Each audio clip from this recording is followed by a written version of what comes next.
네, 안녕하세요. 반갑습니다. 돈마네TV의 한동 대표입니다. 주말 잘 보내고 계시지요?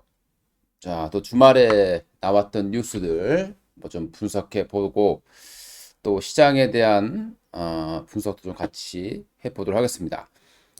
나스닥 지수가 일단 제가 얼마 전에 저항가를 좀 진입을 했다라고 말씀드렸을 거예요. 그래서 금요일 날 살짝 좀 흔들리는 그런 모습이 있었는데 왜 흔들렸는지 그리고 앞으로의 시장은 어떻게 좀 움직여 줄 것인지에 대해서 한번 알아보는 시간을 좀 갖도록 하겠고요. 그리고 이제 주말에 나왔던 뉴스, 억소리 난 뉴스 한번 분석해 보도록 하겠습니다. 자, 일단 제일 먼저 나온 뉴스들, 대만 해협 관련된 뉴스입니다. 중국이 펠로시 의원이 이제 대만을 방문하고 나서 보복 차원으로서 좀 대만 해협을 실탄 훈련을 하고 있는 상황입니다. 얼마 전에 이제 또 트럼프도 빌미만 제공하는 이다라고 얘기를 많이 했는데요. 역시나 이제 빌미를 제공하다 보니까 중국 움직임들이 굉장히 좀 가격하게 나오고 있는 것은 사실인 것 같습니다. 최근에 이제 중국의 대만 해협 중간선이라고 보시면 될 것 같습니다. 여기를 지금 계속해서 왔다 갔다 하고 있다라고 보시면 될 것 같고요. 특히 이제 이 대만, 여기가 이제 대만이죠. 대만이고, 대만이 이제 시료 지배를 하고 있는 지역이 하나 있습니다. 바로 이제 진먼섬이라는 지역인데요.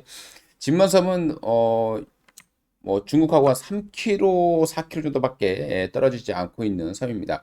이 진먼섬은 1949년 이후에 대만이 시료 지배하고 있는 부분이고, 안보 지역에서는 이제 최전선라고 보시면 될 것 같습니다. 그리고 대만 해협 같은 경우는 중국 대만 사이의 해협이라고 보시면 될 것 같고요. 국경이기도 하고 군사 분계선 역할을 하고 있습니다. 1955년도에 이렇게 비공식적으로 설정되어 있는 그런 선이라고 보시면 될 것 같고요. 요 부분이 바로 이제 중간선이라고 보시면 될 것 같습니다. 자, 요 길이가 한 180km 정도로 나와지고 있는 상황이고요. 그러니까 요 지역에 지금 중국이 계속 훈련을 하면서 좀 봉쇄 같은 그런 모습을 하고 있습니다. 그러다 보니까 최근에 조금 숨통이 트였던 이 공급망, 그러니까 대만 해협을 통과하는 배들이 상당히 좀 많이 있다라는 건데요. 요것 때문에 다시 또 이렇게 해운주들 또 약간 반등할 수 있는 그런 모멘텀도 좀 확보되는 것으로 보시면 될 것 같습니다. 최근에 해운주들 좀 운임 가격이 떨어지면서 좀 많이 떨어졌었는데요. 요것 때문에 다시 또 어떻게 좀 또 이슈가 될 수 있을지 좀 봐야 될 것 같습니다. 아무튼 최근에 이제 요 중국과 대만 관련해서 아주 군사적인 그런 긴장감이 극에 달하고 있는 그런 상황을 보시면 될 것 같습니다. 펠로시 의원이 대만을 방문하고 나서의 현상인데요. 펠로시 의원이 이제 대만을 방문했을 때 중국이 이렇게 발끈하는 이유는 일단은 지금 중국 시진핑이 10월 달에 이제 삼선을 위한 그런 중요한 그러라 보시면 될 것 같습니다. 그러다 보니까 이제 그것을 무시하고 지금 이제 대만을 방문했다는 부분들, 그러니까 중국을 굉장히 무시하고 있다라는 어떤 그런 인식을 받게 만든 내용이 되겠습니다. 그리고 과거 이제 펠로시 의원 같은 경우는 이제 중국 베이징에 갔을 때 뭐 천안문 사태 그 사망자들을 뭐 이렇게 위문하고 뭐 이런 또 부분이 있는 것 같습니다. 그런 부분들이 좀 굉장히 좀 약간 반공이 좀 강하다라는 인식을 좀 갖고 있는 의원이 되겠습니다. 그러다 보니까 중국이 굉장히 반발하고 있는 것이 되겠고요. 그 이후에 이제 나타나는 중국의 행동인데 일단 뭐 중간 해협 실탄 운사훈련이 있었고요. 그리고 이제 최근에 미국과 기후 협상을 중단하겠다는 얘기를 했어요. 이거는 이제 바이든을 공격하는 그런 내용이라고 보시면 되겠고요. 왜냐하면 최근에 이제 바이든이 기후 대응 이 법안을 지금 통과하려고 하고 있는 과정이기 때문에 여기에서 이게 통과되려고 하는 이런 와중에 중국이 기후 협상을 중단한다고 하면은 바이든에게는 좀 타격이 가는 그런 내용이라고 보시면 되겠습니다. 자, 그리고 양국 간의 사령관 전화 통화가 취소됐고요. 그리고 국방부 실무회담 취소됐습니다. 그리고 해상 군사안보 협의체도 회의가 취소가 되어 있는 그런 상황이 되겠고요. 그리고 이민자 송환 협력이라든가 다국적 범죄 퇴치 협력이라든가 마약 퇴치 협력이라든가 이런 부분들도 중단이 됐습니다. 총 8개 정도를 중단하는 그런 모습들을 보여주고 있는 상황입니다. 자, 그 외에 또 뉴스인데 독일이 뭐 보조금을 삭감을 했다는 내용입니다. 전기차에 대한 보조금이고 영국은 뭐 보조금이 최근에 이제 종료가 되어 있는 그런 상황입니다. 중국 같은 경우는 이제 자국 배터리를 탑재해야 보조금을 주고 있고요. 미국도 미국 내에서 생산된 50% 이상의 그런 생산해야 보조금을 주고 있는 그런 과정입니다. 그러니까 중국만 좋은 일 시킨다라고 해서 유럽이 이 전기차에 대한 전환 속도를 빠르게 하지 않고 뭐 늦추고 있다. 뭐 이런 내용인데요. 뭐 그런 부분뿐만 아닌 것 같고 전기차는 앞으로 계속 수요가 증가할 수밖에 없는 구조를 가지고 있죠. 그럼 그 많은 전기차를 다 보조금을 줄 수가 없는 겁니다. 그러니까 수요가 늘면 당연히 보조금을 줄여드리는 것은 당연하다. 그러니까 이런 해석은 조금 과도한 해석이 아닌가라는 해석을 좀 해볼 수 있을 것 같습니다. 자, 그리고 이제 아마존이 로봇 청소기 업체 아이로봇을 2조 2천억 정도에 인수했다라는 소식이 나오고 있습니다. 하지만 좀 이 반독점에 대한 부분들이 걸려 있어서 또 최종적으로 인수하게 될지는 모르겠습니다만은 어찌되었건 구글이 로봇 업체를 인수했다라는 부분, 이 부분은 국내의 로봇 업체에게도 긍정적인 영향을 미칠 가능성이 상당히 높다라고 판단해 볼 수 있을 것 같습니다. 자, 아이로봇이라는 업체는 1990년대에 매사추세츠 공과대학의 공학자들이 설립한 그런 기업이고요. 4천만 대 정도 이상 판매를 하고 있습니다. 그리고 로봇의 설계와 제작을 하고 있고요.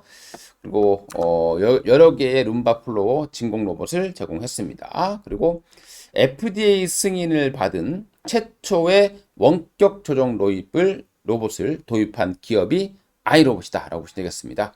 우리는 이제 룸바라는 이런 로봇 청소기로 많이 알고 있는 기업이 되겠죠. 자, 그렇게 되면 이제 국내 로봇 관련주들에 대한 어떤 흐름도 한번 반석을 해봐야 될 것 같은데요. 로봇 청소기잖아요. 그러면 로봇 청소기 관련주들이 가장 좀 그래도 화답을 가능성이 높습니다. 우리 로봇 청소기 업체 중에서 대표적인 업체 하면은 바로 유진 로봇이 있겠죠. 물론 유진 로봇 같은 경우는 독일의 기업이 이미 인수한 기업이긴 해요. 그렇다고 하더라도 유진 로봇이 대표적인 우리나라에서는 이제 청소 로봇이 되겠고요. 그 다음에 이제 에브리봇 같은 경우는 삼성의 OEM 방식으로서 이 물걸레 청소기 로봇을 공급하고 있는 업체가 되겠습니다. 그러니까 에브리봇 같은 경우에 아무래도 이제 청소 로봇이기 때문에 조금 좀 반응을 조금 해줄 가능성이 있지 않겠느냐라고 생각이 되고요. 그 외에 뭐 레인보우 로보틱스라던가 뭐 T 로보틱스라던가 뭐 이런 기업들의 흐름들도 상당히 좋습니다. 최근에 레인보우 로보틱스 같은 경우도 직전 고점을 도달하면서 좀 쉬어가는 그런 과정인데요. 추가 상승을 할 가능성이 상당히 높다라고 판단이 되고 이 레인보우 로보틱스 같은 경우는 연기금들이 매수를 굉장히 강하게 이어가고 있는 모습이에요. 좀 특이하죠. 보통 연기금은 이런 이제 기술주에 이렇게 강하게 투자하지 않는 그런 성격을 가지고 있죠. 그런데 이 연기금에서 상당히 강한 그런 모습들을 매수를 보여주고 있다라는 특성을 좀 가지고 있습니다. 자, 그 다음 뉴스 한번 볼게요. 자, 이번에 이제 미국에서 일자리가 발표가 됐습니다. 25만 명 정도를 예상을 했는데 이게 이제 50만 명 이상이 나온 거죠. 53만 명 이상이 신규로 창출이 됐습니다. 실업률이 1969년 이후에 최저치로 떨어졌습니다. 3.5% 정도의 실업률을 유지하고 있습니다. 총 1억 5,252만 명 정도의 노동인구가 지금 창출되어 있는 상황입니다. 우리 이제 그 코로나 직전, 팬데믹 직전에 1억 5천만 초반이었기 때문에 그 부분을 살짝 상회하는 정도의 고용을 지금 나오고 있는 거죠. 그러다 보니까 미국 증시가 좀 흔들리는 모습이 나왔죠. 저항권에 와 있는데 주식은 그래요. 많이 빠져서 있을 때는 악재보다는 호재에 민감하게 반영하게 되는 것이고요. 그리고 주가가 어느 정도 많이 올라와서 저항권에 봉착해 했을 때는 호재보다는 악재에 민감하게 반응이 되는 거죠. 그러니까 지금 어떻게 보면 이 일자리, 그러니까 주가가 바닥권에 있을 때는 오히려 이런 내용은 어떻게 해석하겠습니까? 경기 침체라고 예상을 했는데 경기 침체가 아니라고 예상하니까 오히려 상승 기폭제가 될 수 있는 겁니다. 그런데 지금은 저항권에 와 있고 바닥의 주가 좀 어느 정도 올라와 있는 상태이기 때문에 호재가 아니라 오히려 악재를 분석하는 거죠. 왜?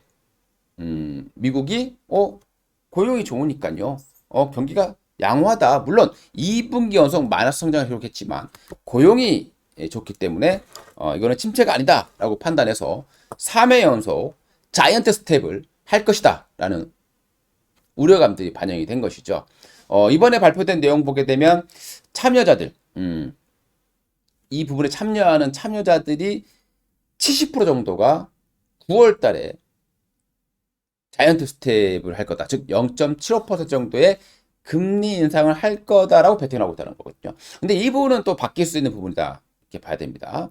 그러니까 지금 8월 달은 FOMC에서 금리 인상이 없죠. 9월 달에 있습니다. 9월 22일부터 FOMC가 또 예정이 되어 있는 상황인데요.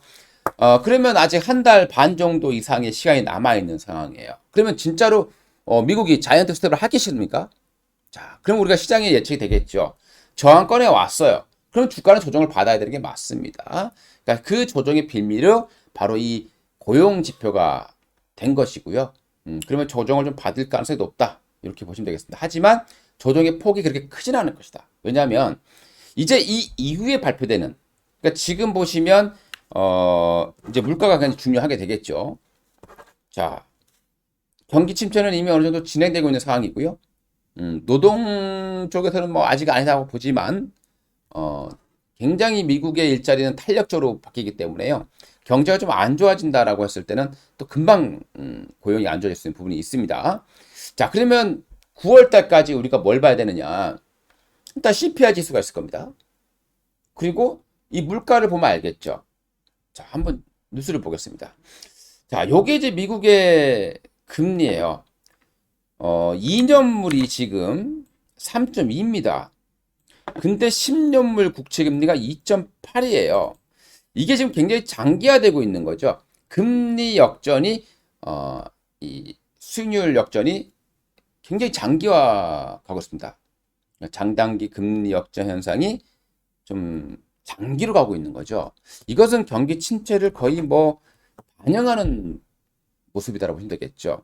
그렇다면 미국이 이 금리를 더 가파르게 올릴 수가 없다라고 보는 게 맞을 것 같습니다. 그러니까 자이언트 스텝은 아직은 기우다 이렇게 판단할 수 있을 것 같고요. 또 하나 본다라면 최근에 유가가 88달러까지 떨어졌습니다.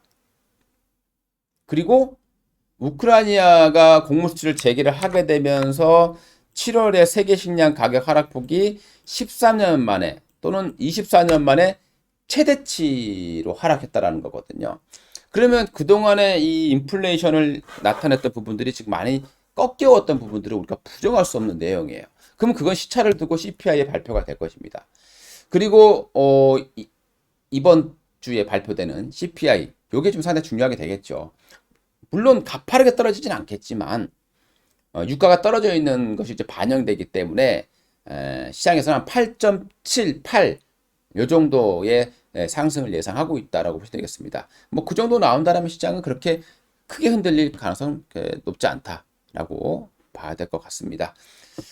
그러면 이제 나스닥 지수의 흐름 한번 볼게요. 자, 제가 얼마 전에 좀 부담스러운 부분들이 나스닥 다우존스 산업지수가 저항권에 왔다라고 말씀을 드렸을 거예요. 그럼 지금 보시면 다우존스 산업지수는 추세선 정도의 어느 정도 저항권에 좀 봉착해 있는 모습이 보이실 거고요. 하지만 우리가 좀 봐야 될 부분들은 장 초반에는 악재를 받아들였지만 회복해줬다라는 부분들이고, 나스닥 같은 경우도 장 초반에 좀 쫙 밀렸어요. 밀렸는데 양봉으로서 마감을 했다라는 거거든요. 그러니까 아직까지는 그런 부분에 대해서 그렇게 크게 흔들리진 않는다. 다만 지금 이 부분, 여기가 지금 굉장히 강력한 저항대로 작용할 수 있는 부분이에요. 여기서 잠깐 쉬어갈 수는 있겠습니다만은 그렇게 큰 폭의 하락은 나타나지 않을 것이다. 이렇게 여러분들이 이해를 하시고 대응하시면 좋을 것 같습니다. 자, 그리고 또 하나 뉴스인데요. 미국 상원에서 기후변화에 480조 원 정도를 투입하는 인플레 감축법 처리가 시작이 됐다라는 내용이 나오고 있습니다.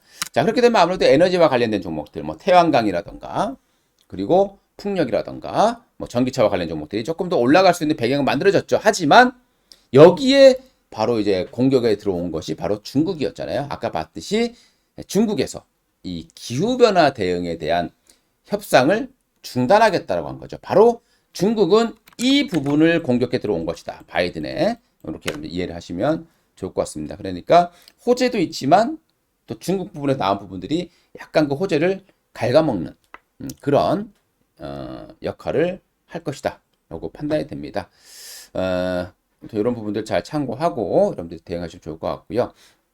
그리고 뭐 보니까 이재명 뭐 첫 경선에서 압승했다라는 뉴스가 좀 나오네요. 강원, 대구, 경북 뭐 그래서 뭐 어대명이다라는 얘기들이 많이 나오고 있습니다. 어차피 대권은 이재명이다라는 그 약자가 되겠죠. 그래서 이 부분에 대한 게 나왔는데 최근에 보면 이제 그 이재명 후보 관련주로서 우리가 대표적으로 이제 에이텍이라는 업체가 있지 않습니까? 근데 희한하게도 이 에이텍이 바로 여기 보시게 되면 제가 계속 강조드리는 고고 차트 있지 않습니까? 그래서 돌파 후에 지지. 이게 나왔다라는 거는 뭔가 그런 부분들이 좀 선반영돼 있다. 좀 매수가 약간 들어와 있다라고 판단해 볼 수 있을 것 같습니다.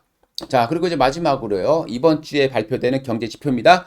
10일 날 미국의 CPI 지수가 발표가 예상이 됩니다. 8.7에서 최대 8.9까지 예상이 되는 거죠. 직전 연월에 9.3이 나왔다라는 부분들이 있고요. 거기에 비해서는 좀 떨어지는 부분이 예상이 되고 있습니다. 그리고 시카고 총재가 연설을 할 것으로 판단이 되고요. 그리고 11일 날 생산자 물가지수 즉 PPI 지수가 발표가 예정이 돼 있고 주간 신규 실업보험 청구자 수가 발표가 예정이 되어 있는 그런 상황입니다. 자, 여기서 이제 우리가 좀 봐야 될 부분들 아까도 말씀드렸다시피 고고 차트를 꼭 설명을 드리고 싶습니다. 요게 이제 고고 차트의 실제 화면인데요. 뭐 굉장히 간단합니다. 어플 설치하시고 결제하신 분들은 여기서 고고 차트를 보시면 돼요. 여기 밑에 보시면 고고 차트라고 화면에 좀 보여질 겁니다. 고고 차트. 요거만 누르시면 돼요. 요거 누르시면 고고 차트 현재 포착된 부분들이 나오고 있는데 여기 보면 이제 에이텍이 포착이 되어 있죠. 자, 그럼 에이텍을 보시게 되면 여기 보시면 이 고고 차트를 누르시고 에이텍이라는 회사의 이 이름을 선택해 보세요. 그럼 여기에 또 뭐가 나오죠? 여기서 고고 차트 이렇게 눌러봅니다. 종목들 제가 쭉 보시면 여기 노란색 박스 안에만 있으면 매수 단가가 되는 겁니다. 굉장히 간단해요. 이게 이제 알림이 가는 시점이 매수점이기도 하고 뭐 매수점을 놓쳤다라고 했을 때 주가가 올라가다 밀릴 수도 있는 거죠. 그럴 때 그냥 여기 보시면 고고 차트 보시면 여기 그냥 노란색 박스 안에만 있으면 매수다 이렇게 생각하셔도 됩니다. 요 밑으로 내려오면 매수가 안 되는 거고요. 위로 뚫어도 매수가 안 되는 거고 그냥 노란색 박스 안에만 있으면 그냥 매수해도 되는구나 라고 그냥 쉽게 생각하셔도 좋을 것 같아요. 그럼 최근에 그렇게 나온 종목들 한번 잘 보시면 초록색 박스를 주고 올라간 종목들 한번 보겠습니다. 아프리카 TV도 어떻습니까?